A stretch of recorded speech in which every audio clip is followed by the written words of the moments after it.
What's up, Doc? In this video, I want to be talking about what is the best camera setup if you're a dental student. I know that a lot of dental students are struggling, taking out loans, and they don't have a whole lot of cash to spend on cameras. So I want to go over real quick what I think is the best option if you're a dental student and you're learning about dental photography and you want to get really good. So I started off with a Sony 6000, a Sony A6000, and that was my starter camera, and then I kind of worked my way up into a full frame, and that was a good learning tool that I had.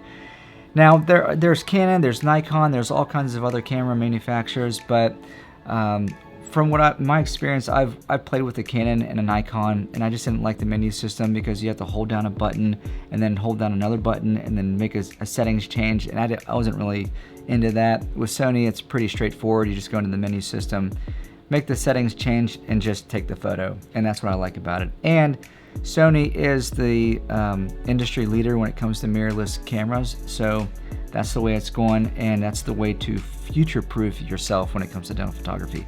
Sorry to interrupt the video, Doc. I just want to let you know that if you are interested in the gear that I'm using for my dental photography, there is a link down below. It's a live document link, so every time I update my lens, my camera, my lights, that document will be updated too. So let's go ahead and get back to the video. So what I have here, I'm going to recommend the Sony A6100. All right, it's the mirrorless camera. It's the predecessor to the A6000. I don't think they make the A6000 anymore. It's not a cheap camera, but it is in terms of cameras in photography world. All right, you're looking at $600 for the camera, and that's just the body, or you can get the 6100 with the kit lens. Now, the kit lens is not bad. It's actually would be pretty good if you're doing portraits in a tight spaced area.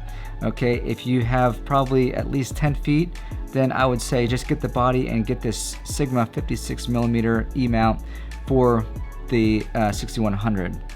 As far as flash photography, if you don't have room for the lights and you just want to use something for intraorals, you're not taking portraits, then I would recommend that you get this Godox R76S TTL. There is a R76, which is the first version of this Godox flash system, but the new model, the 76S, is actually recommended for dentists. And if you go to the website Godox, you can see that it's specifically made for dentists. Okay, a friend of mine, Dr. Jim Simpson, just got this for his practice. But he uses a Sony A7 III, which I also recommend if you have the funds for it. And I was messing with this flash system. It has a rechargeable battery. I was actually really impressed with the results, if you're just doing intraorals. But what I always preach is it's a good starter flash photography. If you want to do it, that's great, but it is heavy, and what's going to happen is a lot of the times teeth are going to get oversaturated, overexposed, and they put a flash on the teeth, on certain teeth. Like if they're bulbous, then you're going to get that on those teeth. So that's why I always recommend that you get a flash system with soft boxes that soften the light so it's evenly across all the teeth.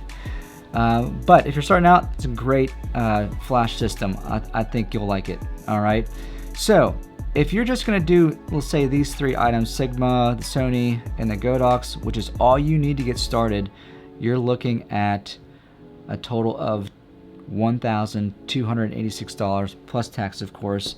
And you get it on Amazon, and it's fast, and you get up and running. So that's what I recommend. If you want to go with that kit lens from the other one, then that's going to be $100 more, $200 more, however much it was, and you can get portraits with that. But you can still get portraits with the 56mm.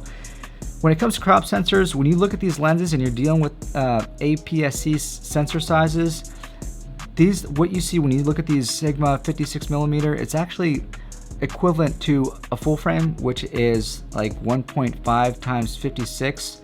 It's a 1.5 times the size of a full frame. So actually it's zoomed in a little bit tighter, and that's about 84 millimeters. And I use the 90mm Sony on my full frame. So you're 5 millimeters away from getting that 90 millimeters of a full frame. So that is going to be as close as you can get with this camera.